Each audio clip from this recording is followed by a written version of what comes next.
Abasiraamu b'oku muzikiti gwa Masjid Alhaji Nsimba ab'okubayita ababiri Entebbe balaze obutali bumativu bwabwe nga bawanise ebipande ebiriko obubaka obw'enjawulo nga beemulugunya ku bannakigwanyiza abaagala okutwala ettaka n'okumenya omuzikiti gwabwe.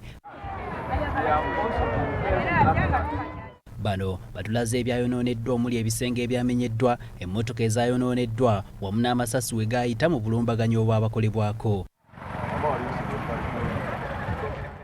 Bano balumiriza abakuumaddembe wamu ne RDC okwekobaana n'Ensimbe Ibrahim Mwanje ng'ono ye muzzukulu w'omugenzi Alhaji Sanafu Nsimbe okubatulugunya nga boonoona ebintu byabwe mu bumenyi bw'amateeka. Kirabika ensonga zibalemeredde batulyamu enkwe. Kati zino tuli ku nsonga za ddiini. Tusaba oyingire mu nsonga zaffe Pulezidenti wa Uganda tuyambe ba RDC be watusindikira bibalemye batulyamu enkwe. Ba DPC bani bonna bibalemye tuyambe.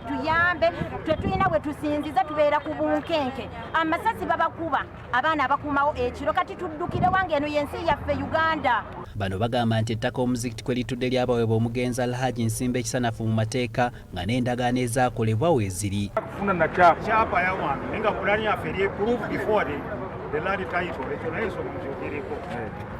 Bano era bagamba batiisibwa bakuumaddembe omuli poliisi n'amagye nga kati obulamu bwabwe buli mu matigga.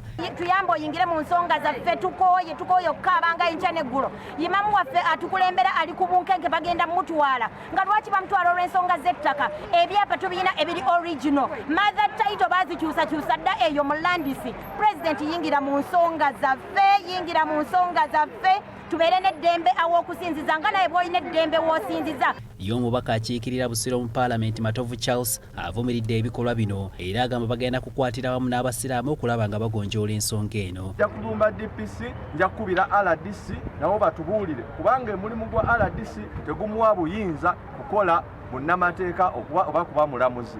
Wano temuyinaawo kyonna kibakugira kuzimba, tewaliwo tteeka lyemumenye era nange enva wano nga mbagamba ekifo kyammwe mukizzeewo kubanga muyina omubbi ayina ebyapa ebyekifere ayagala okubakola kino. Ono era agamba ensonga zino lwakuzitwala ne mu Paalamenti wabula awadde amagezi amasinzizo gonna okufuna ebyapa okusobola okukuuma ebintu byago. Abayisiraamu n'ab'enzikiriza endala zonna nti tuzudde omululu mungi mu bantu. Era mbasaba mutunuulire ebiwandiiko ebiba bibaweereddwa. Ebiwandiiko ebyo mugende mukole mangu ebyapa. Era abatannabikola mukole mangu ebyapa. Bwe twayogerako ne poliisi ku nsonga zino gye buvuddeko yategeeza nti ensonga zino ezimanyiiko era erina byalambulula. Ebitongole bya gavumenti bali mu kukola ku nsonga zammwe. B'okusonga zammwe.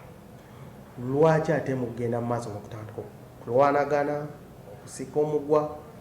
Mulinde ebitongole bya gavumenti bimale okukola emirimu gyabwe.